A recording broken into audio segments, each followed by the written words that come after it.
Hello, everyone. Thanks for stopping by. So today I decided to come back to you guys and make sort of a continuation of my last video.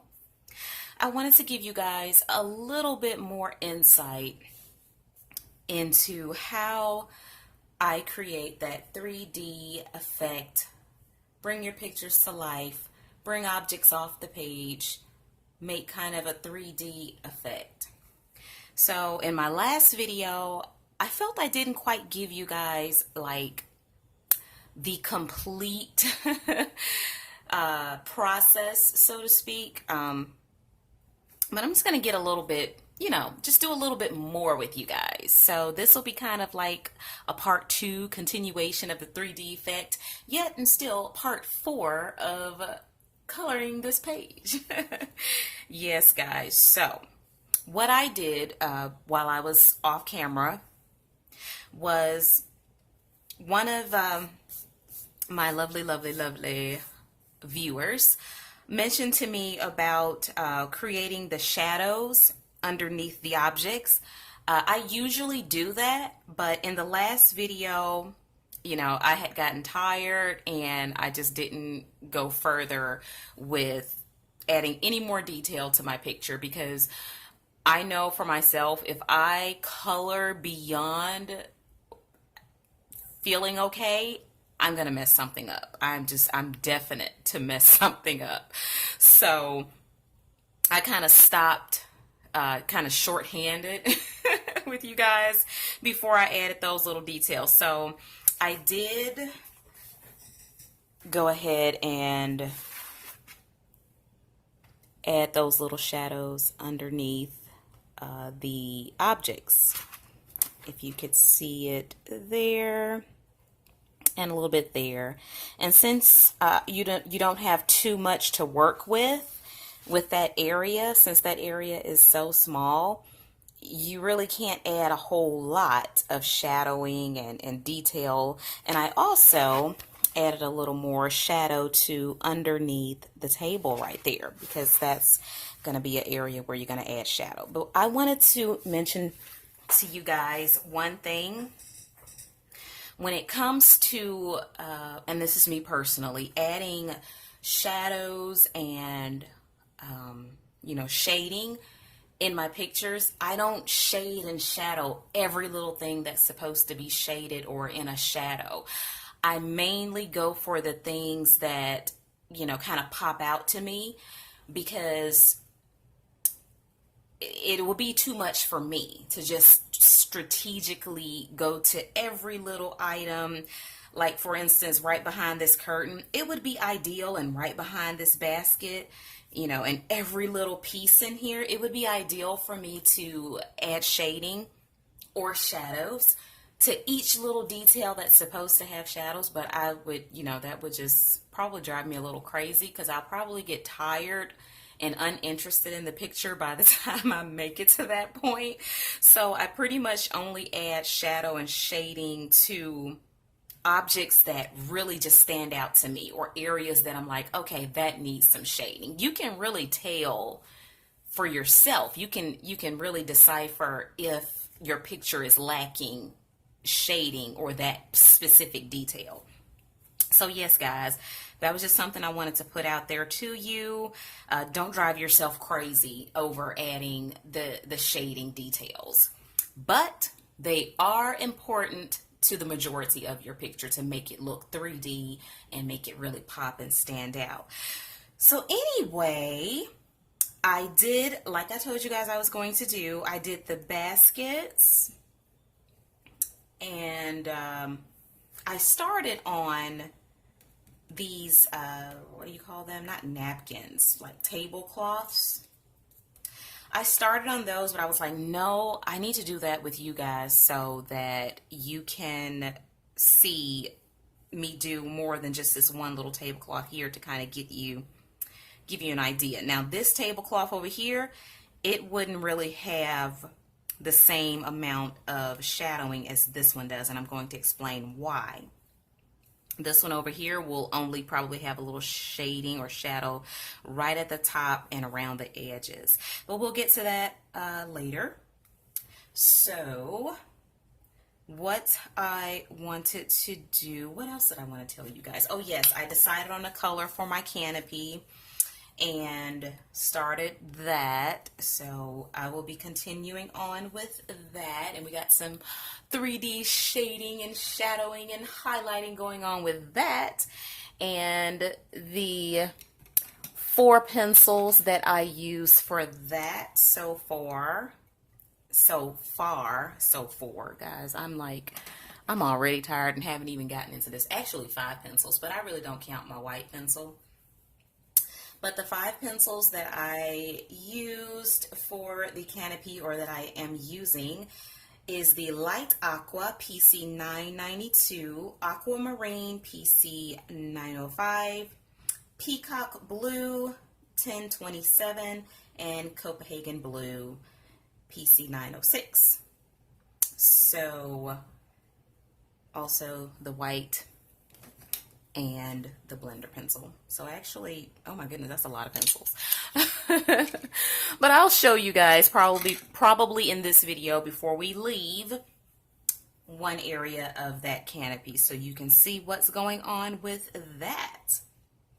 So, oh yes, I wanted to let you guys know which pencils I used for the baskets. I really like this basket here. I really like that basket. I use the tritones, of course, and the 2 pencils that I use, I actually use the earth tones for the rim and those middle parts of the basket. Let me get something to point it out to you. And then and that's not pointing enough.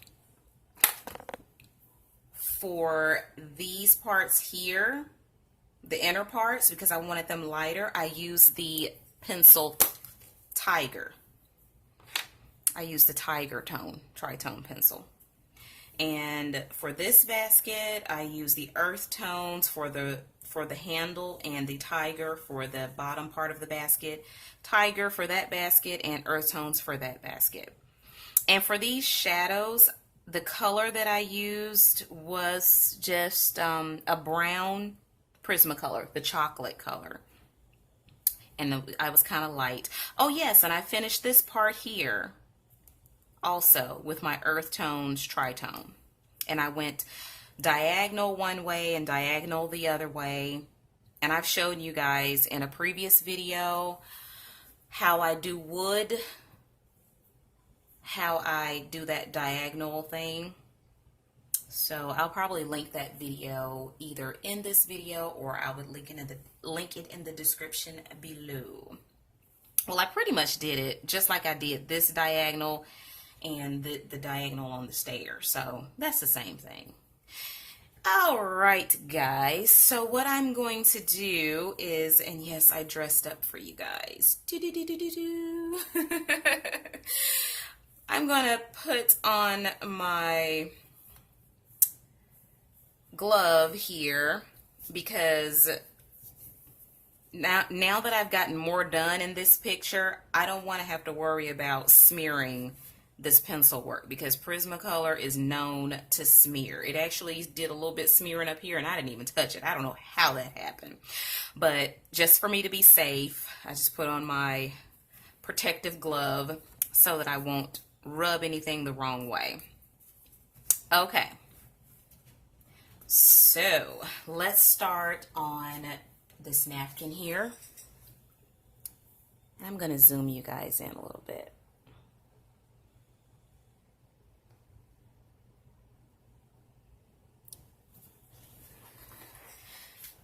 Okay, so I've already colored the little lines in the napkin. I used canary yellow for the lines, and that little dot in the middle I used yellowed orange. So I want that napkin to be, of course, my favorite, a reddish kind of color.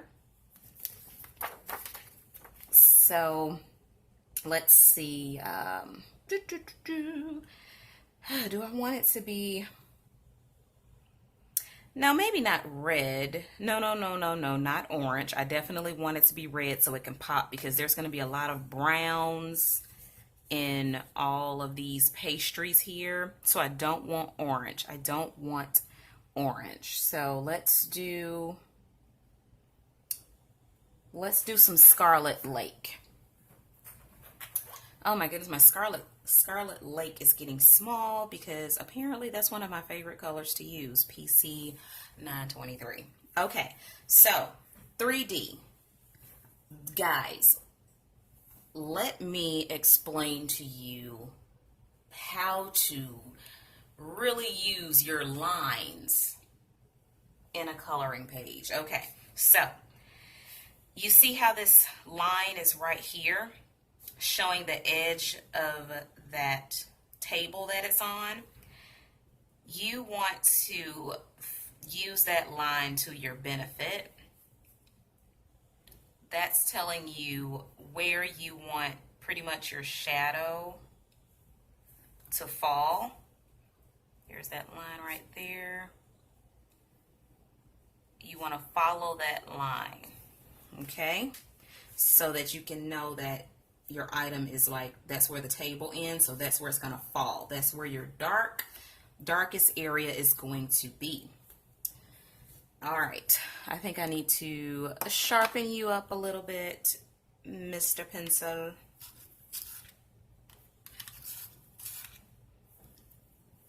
Okay, here we go. Let's start on this one. This one is probably the easiest one because you can see it more. I'm just going to go ahead and color red in that back part right there.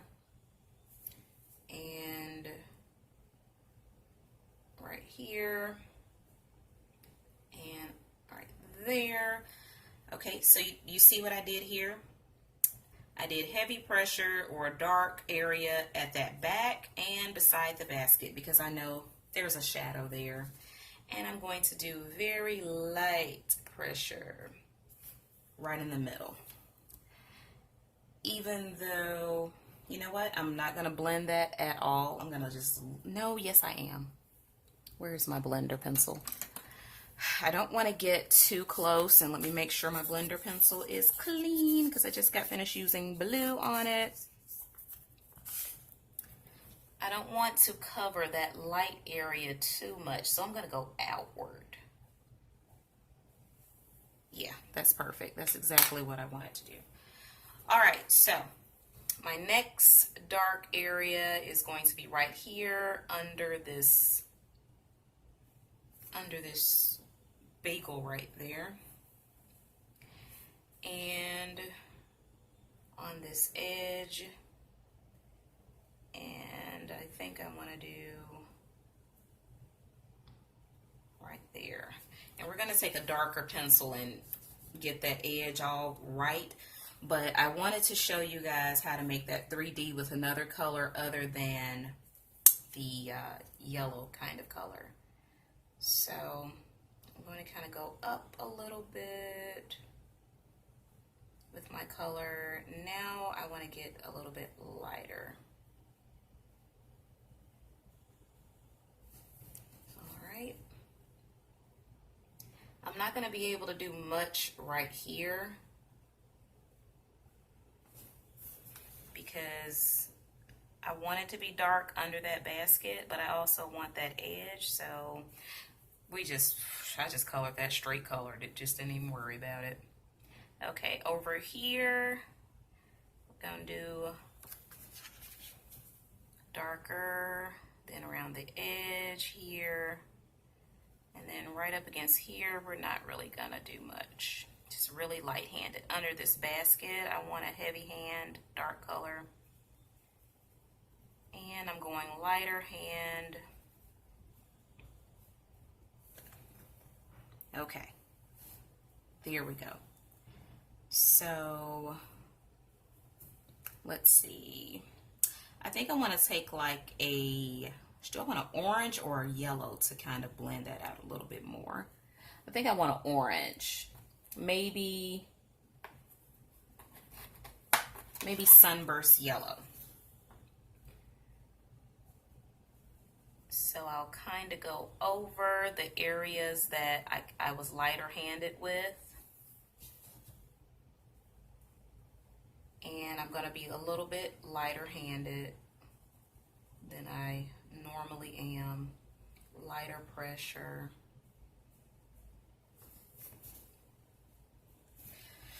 Okay, those are my two colors.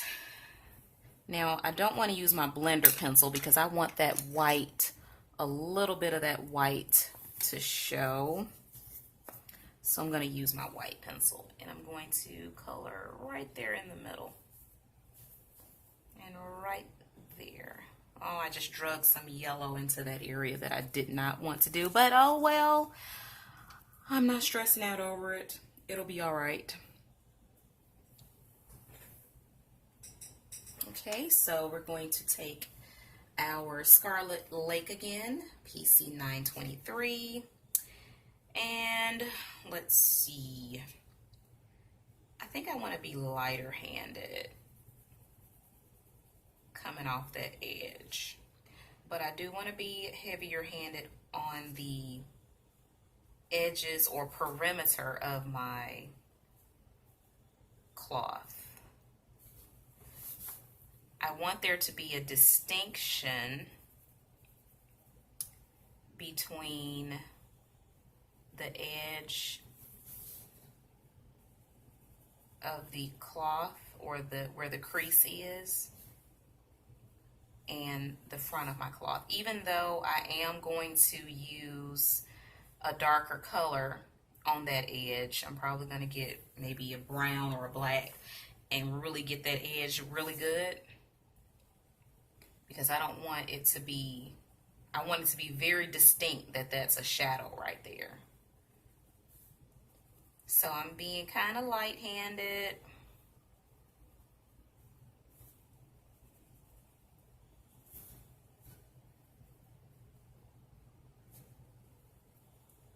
Kind of light-handed, guys. And the reason I'm not being like really heavy-handed right under this line that I made with my heavy hand pressure is because I don't want to forget that that line is there. I want to kind of remember that that line is there.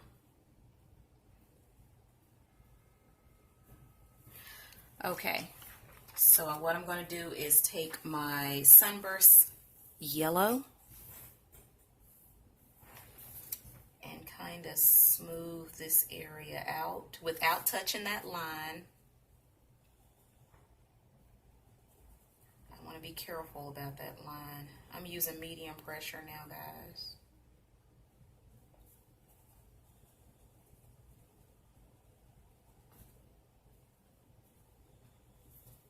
And I'm more than likely going to go back over a little bit of this Sunburst Yellow with my Scarlet Lake.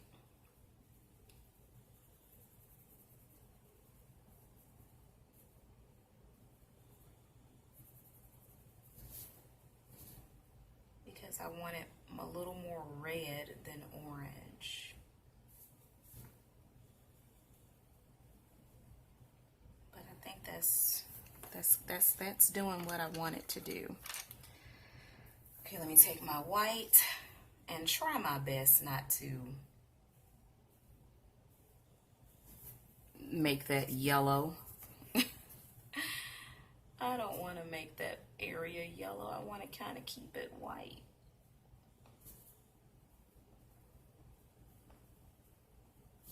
Okay, okay, I just took all the white out of that part. Okay, now I don't like the way my white, because the Prismacolor white is so opaque, I don't like the way the white, and what am I shaking? Am I shaking I'm not shaking the camera. How is this shaking? What am I touching? Oh. Maybe that's what's shaking it. Is the table shaking? I'm trying to keep you guys from shaking. I don't want to shake you to death. Okay, anyway, the white is showing a little bit too much because the Prismacolor white is so opaque. So I'm getting my blender pencil and it kind of erases that white in the areas I don't want it in.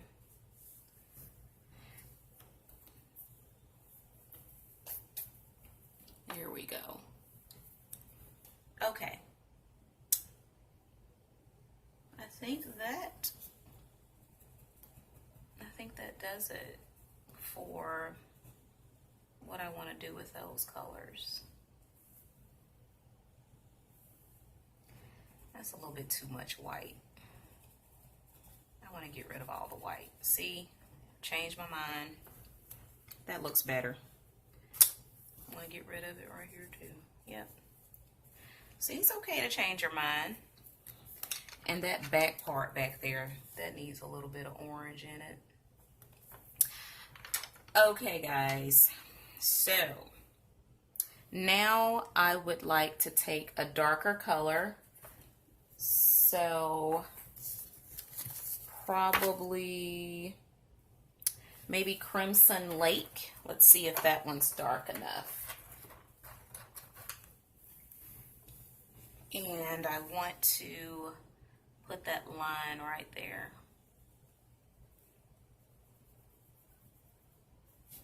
to show that it's really falling off the edge.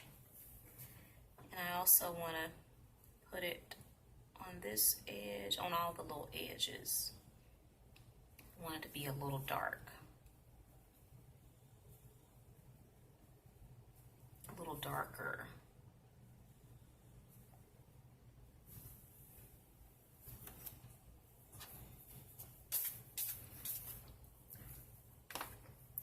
Okay, how does that look?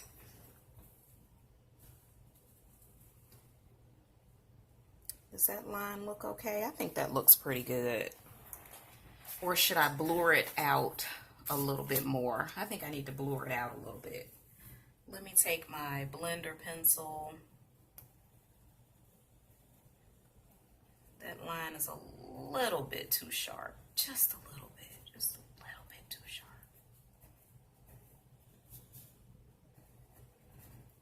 And I bet you I end up going back in it and making the line sharp again. Okay, well, no, I want more.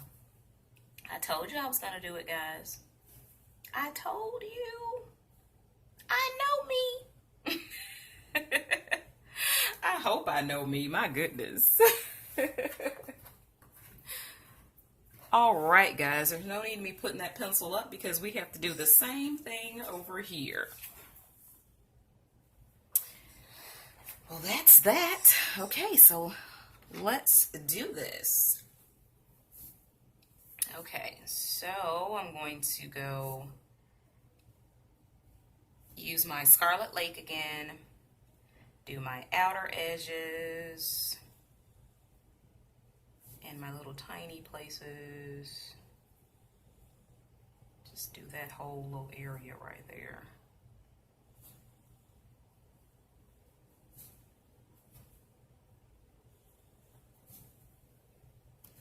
Okay, this area right here, I'm using pretty heavy pressure. As heavy a pressure that I can use with a Prismacolor without breaking it.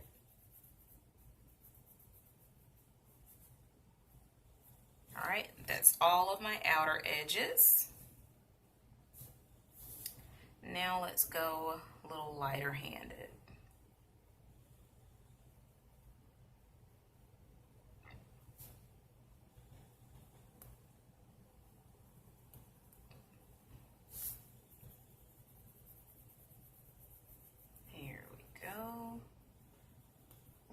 Bit up here, and I want to do kind of medium pressure right in that blending area, that line that harsh area that I kind of want to be blended a little bit more. With Prismacolors, it's kind of hard to get harsh lines because they're so soft and pliable. You can pretty much scratch the color off if you need to, if your line is too harsh, or you can, well, I wouldn't advise using the colorless blender to scratch color off, but I do it. So let's use our Sunburst Yellow, and we're going to color kind of medium pressure in the areas that was kind of lighter pressured with that Scarlet Lake.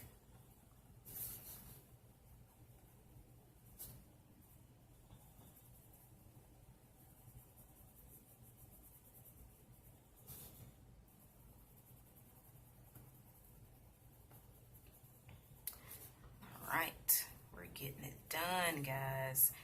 And I've discovered something about myself and coloring and actually getting coloring pages done. But you can tell me, guys, if you do this. If you do, why didn't you tell me? Why didn't someone let me know that this is how you're supposed to do it? I've realized that it works for me to, in order not to overwhelm myself, let me make sure my tip is clean. Focus on doing even one object, not even just one section, but one object at a time per day. What I do is I find myself being overwhelmed with coloring a coloring page, and sometimes I'll just stare at it and say, I just don't know where to start. And this is a coloring page that I've already started. I'm like, I don't know where else to start. But if I break it down into objects and say, okay, today I'm going to color one or all of the tablecloths, and then if I feel like doing more, then I will. If I don't, then I'll stop. But doing it that way has really motivated me. And that was Scarlet Lake, by the way.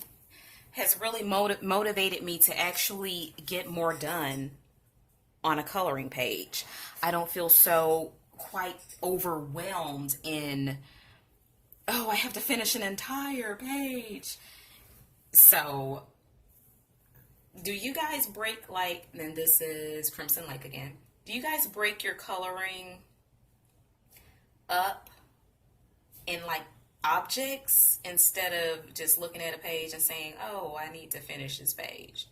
Or do you say, hey, I'm going to finish this half of the page, or I'm going to finish this little girl's hair, or I'm going to do this donut, or just whatever? Because I have found breaking it up in my mind has really helped me with this page, because I found myself just kind of staring at this page and looking like, oh my goodness, what should I start next? What color should I do? This, just, oh my goodness, starting to stress me out. But when I broke it up and was like, hey, wait a minute, let me just do this tablecloth here, that really, really helped. And I'm being very, very light-handed now, guys. Let me go back to my, what is this, Sunburst Yellow. Kind of get that line out right there. Okay. I think that is it for that. Now, what I'm lacking is the yellow part, the little yellow lines. It needs a line or some definition in it. So I'm going to choose a darker color, probably goldenrod, which I always run to. and put that line right there. And it needs to be over here and under here.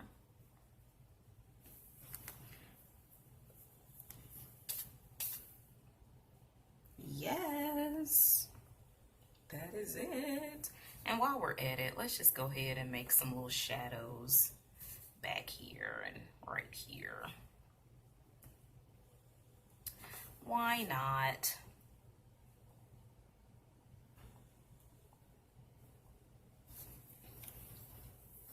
Okay. All right, I think the tablecloths are done. Even though it took me 30 minutes to do some tablecloths, I was able to do them. Okay, guys. So there we go. Now, another thing that I wanted to kind of bring out to you guys is usually I wouldn't leave this pot. Well, sometimes I would, but sometimes I won't. I would add the white gel pen to it, or my whiteout pen, or a Posca pen, or, you know, whatever I feel like using at that moment. So that makes it kind of 3D and makes it stand out kind of also. So I'm going to go ahead. Usually that's the last thing I do is add the gel pen work and all that kind of stuff. But I'm going to go ahead and add it for the sake of kind of completing my 3D tutorial. So I'm going to add, I'm going to use the, what is this? Signo Uniball white gel pen. I'm going to put a line right there, like a little curve, and a little dot right there. And let's see, where else do I want it? Maybe one right here.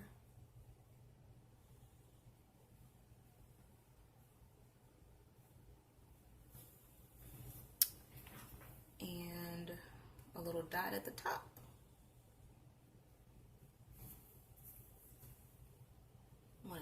Yeah, there we go. Okay. That is that. That is that, guys. So, I said I was going to do one of the pieces of awning with you. So let's do that. Now, I'm going to replace my red pencils back to their little homes because I do not like pencils rolling around unsupervised because I will knock them on the floor and that will cause a lot of crying. All right, guys, so let's start with the light aqua. And you know what kind of pressure I have. I have pretty heavy pressure. Now, a lot of times people say, oh, Prismacolors are not for heavy-handed colorists.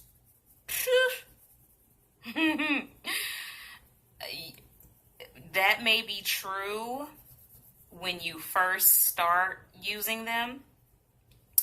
Because when I first started using Prismacolors, oh my goodness, I hated them.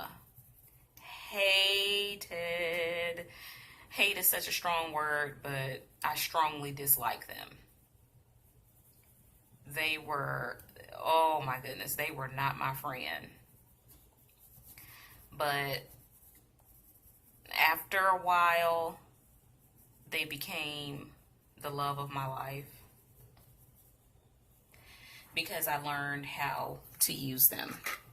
I learned how to variate my pressure with them.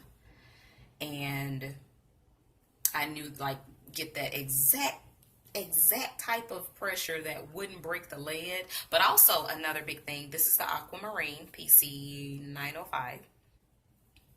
Another big thing was the lead, the sharpener that I used. I had to make sure I had a short, stubby point. Like, much of the lead could not be exposed for me. Being a heavy-handed colorist, I would break that lead. If it was a sharp point, I would break it every time. Just bloop. It would just pop.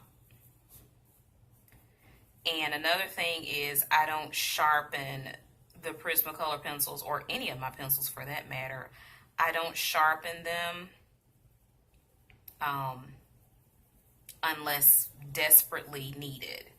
I like coloring with blunt pencils for the most part, unless it's a tiny, tiny area that I need to get to. So now I'm going to take my white pencil and make sure it is clean, because I've been coloring orange items. And I am going to go over that area that has my little highlight in it. And I don't care about going from the inside out, because I do want that white, that blue to come over inside this white area. As a matter of fact, I need a little bit more of that light aqua, because I don't want this to be completely white.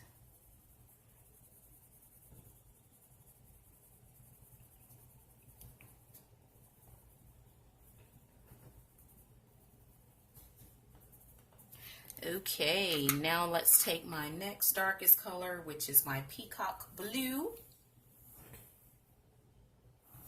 And I'm going to just go on the areas, go up against the perimeter of the areas. And I'm focusing on this side being dark and this side being a little bit lighter. Don't ask me why, guys. I don't do the whole light source thing. I just imagine that my light source is right in front of the picture, because that's where my eyeballs are, and that's the light. The eyes are the body's light. So that's my light, unless there's a actual sun or moon like right there and it's shining on it. Sometimes I don't even pay attention to that. I'm like, okay, the light source is right there, right in front. That's the easiest way for me to imagine it and kind of keep up with it. If not, I'll be stressing out for nothing. I'll be stressing out over a light source. Now, you know, no one has time to be stressing out over a light source now. Stressing out because my colors aren't matching, maybe. Or because I just spilled tea or coffee on my coloring page, yes. But stressing out because I can't figure out a light source, oh no. No. And for some reason, I just made that awning darker than those other two, because I was just talking and not really paying attention to what I was doing. What am I going to do? I am just going to make the other two the same color. Yes, that's what I'm going to do. We're just going to imagine, oh, that little part of the awning is just a little bit defective. Yep, that's what it is. Or let's just imagine, oh, the sun is hitting that part a little bit different.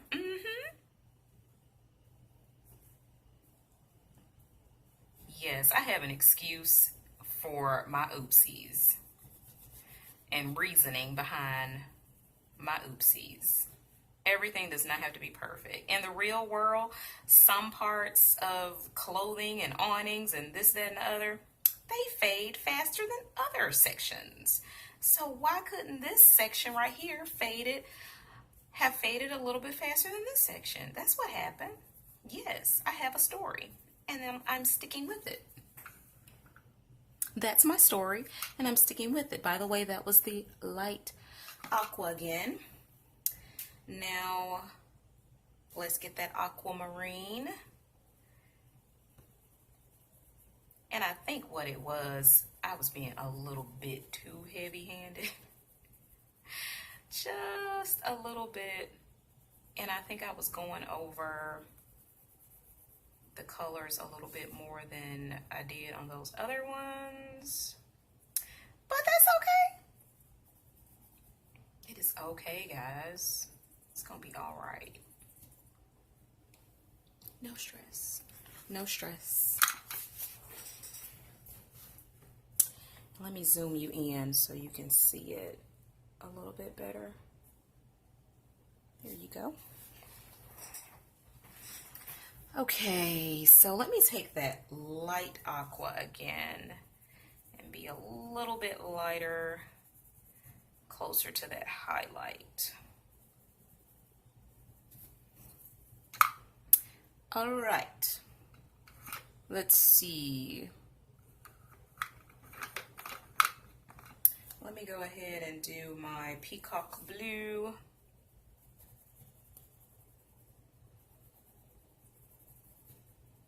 On my kind of darker areas. I think I took that peacock blue out a little bit too far. That's what I did. I took it out into areas that it wasn't supposed to be in. That's what happened. Now that awning is more peacock blue than light aqua. All right, so now let's get that white.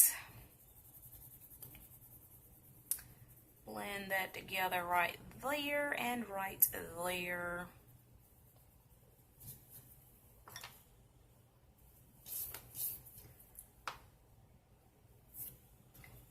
And now I want my Copenhagen blue to get those really dark areas that I want.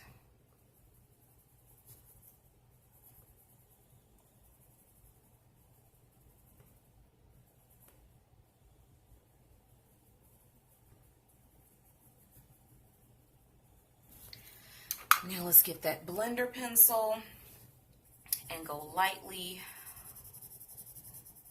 over most of these areas that's white. I see little white specks that hadn't quite gotten the color blended the right way. Light hand, guys, light hand. I'm telling you light hand because I'm trying to remember to myself light hand. Okay, one more. This one here. Why am I starting down there? Start up here.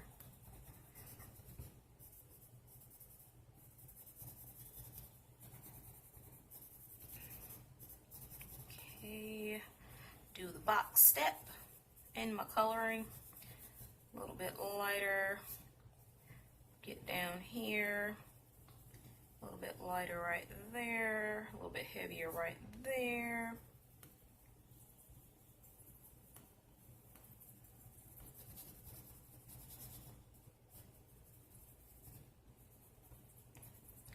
Okay. Okay, it seems like I'm coloring a little faster with you guys. What is going on? You guys have given me some energy. Getting excited.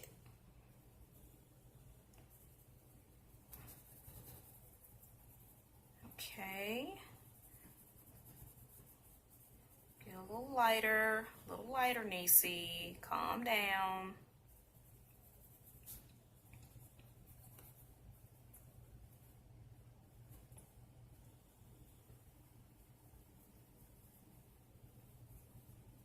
When I get excited, that hand, that death grip comes on.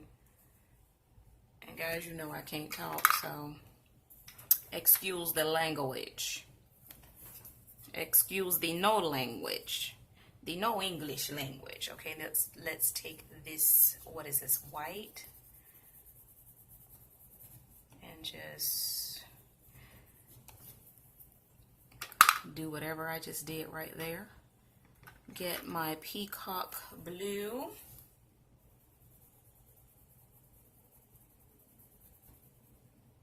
And these awnings are very tedious work, so they'll probably take me 18,000 years to complete.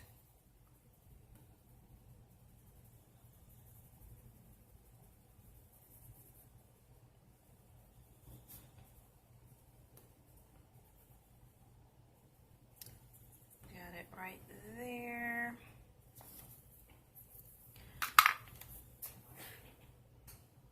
Okay, let's get my blender pencil and do a little bit of blending.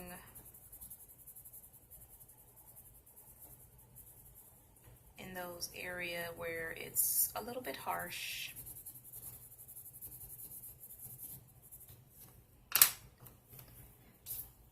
Now let's get that finishing touch of that Copenhagen blue. I think I like saying Copenhagen. Is that what it is? Copenhagen, yeah. I think I like that name. I can't wait to use the Copenhagen blue so I can say Copenhagen.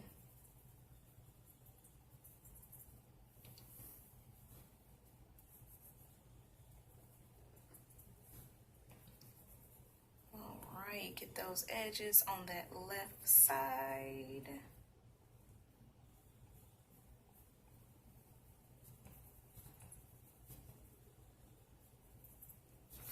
Alright, let's get that blender pencil back out.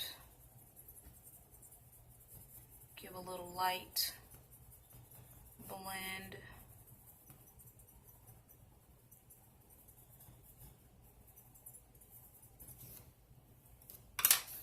Alright.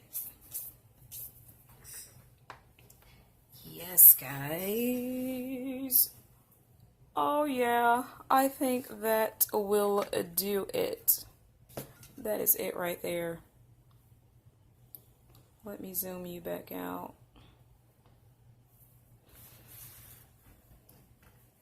Okay, this little picture's coming together, guys. It's coming together. Now, I cannot wait to share with you guys the stonework because I searched through my pencils and I really want to try watercolor on this stonework here. So, that's it, guys. That is my part 2 to my part 4 of coloring this page, the bakery page in My Colorful Town. This is the continuation of the 3D coloring. So the next thing, and you know what? I'm not satisfied with the lines on this. I want to use a chocolate brown. Let's see. Hold on, guys. That's the joy. Yep. That's what it needed. That's the joy of just sitting back. That made it. That's it. That is it, guys. Wait a minute. Let me zoom you in so you can see the difference. It's not a huge difference, but it's enough of a difference to say, okay, that's a difference. That's the joy of sitting back, looking at your coloring pages and saying, oh, it's missing something. It doesn't look just quite right. And that's what it was missing. That tiny, tiny bit of chocolate on that line. And I go through so much like, oh, I don't want the line to be very visible. And then I turn around and go right back and like, I want that line to be chocolate. But guys, that made it right. That made it look like what I wanted it to look like. Let me zoom you back out. All right, guys. So what do you think so far? I can't wait to get this picture done either. I know. So guys, there you have it. Like I was saying, I really want to do these stones and these stones down here in watercolor. So, ooh, that should be next. Or would that be next? It might be next. I don't know. We will see. So just stay tuned so you can see what's next. Which aspect should I work on next? Hey, as a matter of fact, comment below and let me know which aspect of this picture you would like me to work on next. Would you like for me to work on the bread with you next? Or these canisters up here? I kind of figured I want those canisters to be a color that will really stand out. I can't really do them see-through or glass unless I put something in them.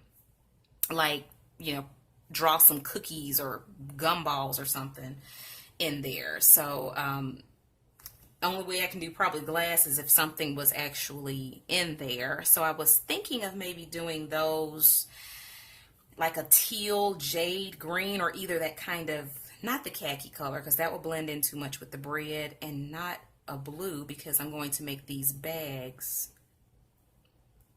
No, the bags can't be see-through either. They're going to be, I'll show you later. Yes, I'm talking my color palette out. These bags are probably going to have like a bread mixture or muffin mixture in them, so they may be like a, what color, like a khaki color. Is that a color, khaki? Like that like that light brown kind of color, assimilating like a sack kind of color, or what is the name of that? Oh man, it has slipped my mind. What, it starts with a B, I think? Burlap, yes, kind of a burlap. Oh, I think I might make them burlap. Huh. We'll work on that. Add a little texture to it, have it light brown, and then do some dark brown, like little flicks or lines or hatch crossing. And then these canisters. Well, we'll see. Here I am, color palette chatting with you guys, and that's not the purpose of this video, okay?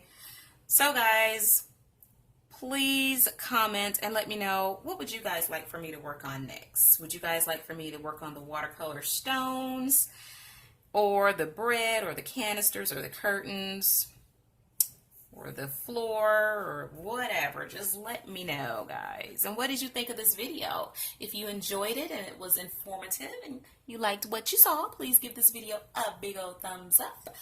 If you enjoy adult coloring, hey, give this video a big old thumbs up. And if you haven't subscribed, guys, please consider subscribing. That way I can know that you guys are, hey, enjoying these videos. So thank you again for hopping on by here and hanging out with me. And please remember, guys, I want you to do something for me. Please just do one thing for me. One thing. Be happy while coloring.